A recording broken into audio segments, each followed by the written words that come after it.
Welcome back to Animal Facts. Here we give you nothing but absolute facts, so you better believe it. In today's incredible video, we're diving deep into the world of some truly astonishing creatures that defy all odds by surviving without their heads. From relentless resilience to mind-boggling adaptations, these animals are sure to leave you in pure shock and disbelief. So join us as we count down the top 10 animals that can survive without their heads on Earth.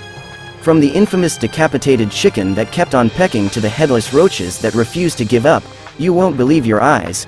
Don't forget to hit that subscribe button, ring the notification bell, and give us a thumbs up if you're as fascinated by the wonders of the animal kingdom as we are. Let's get the countdown started before the headless horseman arrives.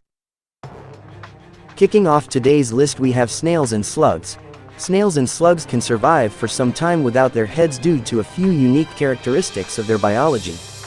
Unlike humans and many other animals, snails and slugs have a decentralized nervous system. They have clusters of nerve cells, called ganglia, located throughout their bodies. These ganglia control various functions, including basic reflexes, without the need for input from the brain. Snails and slugs breathe through a small opening called a pneumostome, located near their head. This allows them to continue to exchange gases even if their head is removed. Many of their basic reflexes, such as retracting into their shells when touched, can be controlled by ganglia in their bodies. These reflexes can persist even without the presence of the head. However, it's important to note that while snails and slugs can survive for some time without their heads, they ultimately require their heads and brains for more complex behaviors and functions. Without their heads, they cannot eat, mate, or carry out other essential activities necessary for long-term survival. Additionally, the period of survival without a head can vary depending on the species and environmental conditions. Taking the 9th place, we have frogs. Frogs and other amphibians have a unique and somewhat eerie ability to exhibit survival behaviors for a short period after decapitation. This phenomenon is possible due to several factors. Amphibians have a decentralized nervous system, which means that many of their reflexes and basic motor functions are not solely controlled by the brain.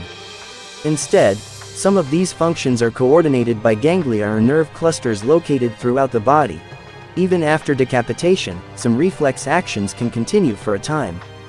For example, the legs might kick in response to stimuli, and the body might exhibit other reflexive movements. Frogs and amphibians can store energy in their muscles, which can continue to function for a brief period even without signals from the brain. However, it's essential to note that decapitated frogs cannot survive for an extended period. Without a functioning brain, they cannot feed, respond to their environment, or carry out essential bodily functions. They will eventually die due to a lack of nourishment and the inability to perform vital life processes. This phenomenon is more of a reflection of the decentralized nervous system and reflex actions present in amphibians rather than a sign of continued life after decapitation. Taking the 8th spot, we have crayfish. Crayfish, like some other arthropods, can survive for a period without their heads due to the decentralized nature of their nervous systems. Crayfish have a decentralized nervous system, which means that they don't rely solely on a central brain for all their bodily functions. Instead, they have clusters of nerve cells called ganglia distributed throughout their bodies. Many basic physiological functions such as respiration, circulation, and movement are controlled by ganglia located in segments of the crayfish's body, especially in the thorax and abdomen. These ganglia can continue to operate independently for some time after decapitation. Decapitated crayfish can exhibit reflexive behaviors. For example, they may continue to groom themselves, respond to external stimuli, or even try to escape from threats.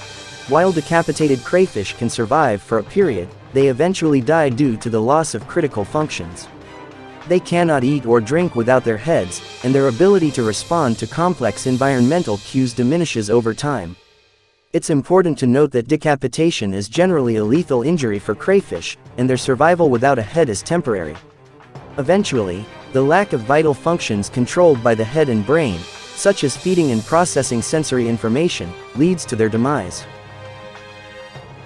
Coming up next, we have stick insects. Stick insects, like some other insects, can survive for a period without their heads due to the decentralized nature of their nervous systems. In insects, Much of the basic reflex and motor functions are controlled by ganglia or nerve clusters located throughout their bodies, not just in the brain. Insects have ganglia or nerve clusters distributed throughout their bodies. These ganglia can control some basic reflex actions and motor functions independently of the brain. Even without a brain, some reflex actions, such as withdrawing a limb when touched or responding to light, can still occur. These reflexes are controlled by ganglia located near the point of stimulation. Stick insects have small openings called spiracles along their bodies, which allow them to breathe. The rhythmic contraction and relaxation of muscles that control respiration can continue without input from the brain. The main reason decapitated insects eventually die is that they cannot feed. Without a head, they cannot eat or drink, and they will eventually succumb to starvation.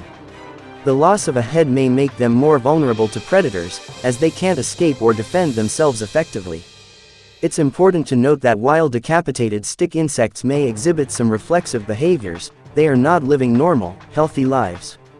They are essentially in a state of decline and will eventually die from the inability to eat and perform essential life functions. Next up we have praying mantises. Praying mantises, like some other insects, have a unique ability to survive for a short time after decapitation. This phenomenon is due to the decentralized nature of their nervous systems and other adaptations. Praying mantises have ganglia, or clusters of nerve cells, distributed throughout their bodies. This decentralized nervous system allows some reflex behaviors to continue even if the head is removed. Basic functions like walking and reflex reactions can still occur. Unlike mammals, insects don't breathe through their mouths.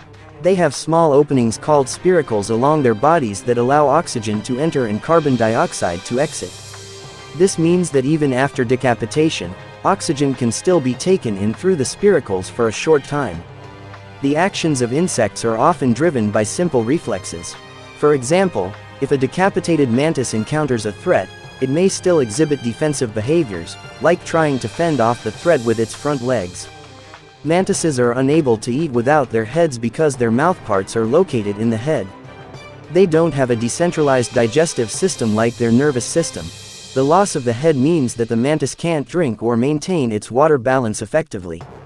Dehydration eventually leads to death. While decapitated mantises may display some seemingly coordinated movements, they are not truly surviving in the long term. The continuation of some reflex behaviors is a short-lived response before the inevitable death of the insect due to the loss of critical bodily functions. We are halfway through today's video, but before we get into the top 5 as usual, we just want to take this time out to give thanks to all our subscribers. Without your support we wouldn't be able to continue making informative content for you guys, and we really appreciate your continued support, so keep it up. Taking 5th place on today's list we have flies. Flies, including fruit flies, can exhibit some survival behaviors for a brief period after decapitation due to the decentralized nature of their nervous systems. Flies have simple reflex arcs in their nervous systems. Even without the brain, sensory organs on the body, such as the antennae and legs, can still detect and respond to certain stimuli, like touch or changes in light. Flies can continue to move their legs and wings, allowing them to walk, broom, and even fly in response to external stimuli. Some neural circuits responsible for certain behaviors, like grooming or mating attempts, may be pre-established in the fly's nervous system and can continue to function briefly without input from the brain. However, these behaviors are limited and lack coordination or complex decision-making. Decapitated flies cannot feed, make deliberate choices, or engage in higher-level cognitive processes because those functions primarily involve the brain, which has been removed. Due to the absence of essential life functions like feeding and mating, decapitated flies typically die within a relatively short time, usually a few days to a week, from a lack of nourishment and the inability to perform essential activities for survival. Taking 4th place we have cockroaches. Cockroaches can survive for a period without their heads due to several remarkable adaptations in their physiology. Cockroaches, like many insects, have a decentralized nervous system. They have a series of ganglia, clusters of nerve cells distributed throughout their bodies, which can control various reflexes and basic functions independently of the brain. This allows them to continue performing essential tasks even after decapitation. the cockroach's breathing process doesn't rely on complex neural control. Instead, it involves small tubes called tracheae that deliver air directly to cells. This passive respiratory system continues to function after decapitation.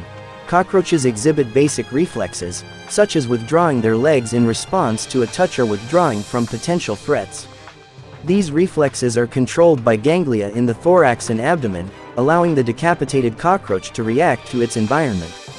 Cockroaches have a simple digestive system that can continue processing food in their crop, even without input from the head. However, they can't eat without their mouths, so they will eventually die of starvation. Cockroaches are also known for their ability to conserve water. They can survive without drinking for extended periods, which helps them endure the lack of hydration after decapitation. While cockroaches can survive briefly without their heads, their survival is limited. Without the brain, they lose the ability to perform more complex behaviors and eventually die due to a lack of essential functions like feeding and drinking. The exact duration of survival can vary based on factors such as the cockroach's age, health, and environmental conditions. Kicking off the top 3, we have chickens. Chickens can survive for a very short period without their heads, but they cannot live for an extended period without this vital body part. When a chicken's head is severed, its brainstem, located at the base of the brain, can continue to control basic reflexes and movements for a brief time. This often leads to the impression that the chicken is still alive in the immediate aftermath. Some essential reflexes, like maintaining balance and basic motor functions, don't necessarily require input from the brain. The spinal cord and peripheral nervous system can control these functions to a limited extent. Chickens can regulate their blood pressure to some extent without direct brain control. This helps to maintain circulation even after decapitation for a short time. This phenomenon is often associated with a famous case known as Mike the Headless Chicken. In 1945, a chicken named Mike had its head cut off, but it managed to live for 18 months without a head. However, this was an exceptional case and quite rare. It's crucial to note that a chicken decapitated in a process known as chickens running with their heads cut off does not survive for an extended period.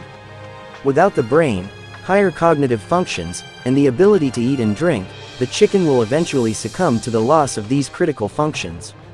Typically, chickens that appear to be surviving after decapitation are displaying reflexive behaviors and may eventually collapse due to blood loss, shock, or the inability to maintain vital functions. Taking second place, we have flatworms. Flatworms, also known as planarians, have a remarkable ability to regenerate lost body parts, including their heads. This regenerative capability is due to their relatively simple body structure and decentralized nervous system. Flatworms have a decentralized nervous system, meaning that their nerve cells are spread throughout their bodies rather than concentrated in a brain. This allows them to control basic bodily functions, even without a centralized brain. Flatworms have a remarkable capacity for regeneration. When a flatworm's head is severed, a process known as budding begins. The remaining body segment can develop a new head over time, complete with sensory organs, eye spots, and a functioning brain. Even without a head, flatworms can continue basic survival functions such as movement, feeding, and reproduction. Their decentralized nervous system allows them to process sensory information and respond to their environment to a certain extent. However, it's important to note that flatworms without heads have a limited lifespan. They can survive for some time but eventually succumb to a lack of essential functions, including the inability to feed effectively. This regenerative ability is one of the reasons why flatworms have been of interest to scientists studying regenerative medicine and tissue regeneration. It's a fascinating example of the adaptability of some simple organisms to cope with injury and continue basic functions. Taking first place on today's list, we have hydra. Hydra, a small aquatic organism belonging to the phylum Cnidaria, is known for its remarkable ability to regenerate and survive without its head. This ability is due to several unique biological features. Hydra possesses a decentralized nervous system, meaning it doesn't have a centralized brain or nervous center. Instead, it has a network of nerve cells called a nerve net distributed throughout its body. Hydra exhibits radial symmetry, with identical body parts arranged around a central axis. This symmetry allows them to function even if part of their body is damaged or removed. Hydra has a high regenerative capacity. When a hydra is decapitated or loses a body part, the remaining portion of the body can regenerate the missing parts, including the head. Hydra contains specialized cells called interstitial cells, which act as stem cells. These cells can differentiate into various cell types and are crucial for regeneration. Hydra's tentacles contain specialized stinging cells called cnidocytes. These cells allow Hydra to capture prey and defend against predators even if the head is removed. When a Hydra loses its head, the remaining body can continue to feed, move, and reproduce. Over time, it will regenerate a new head and regain its complete form. This incredible regenerative ability is a result of the unique combination of its simple body structure, decentralized nervous system, and specialized cells for regeneration. We have come to the end of today's video, but before you go, I just want to thank you for watching. I appreciate it, and please feel free to leave a like, comment and subscribe. Also check out my Instagram link in the bio, for more photos and video clips. This is Animals Facts. See you next time with more facts.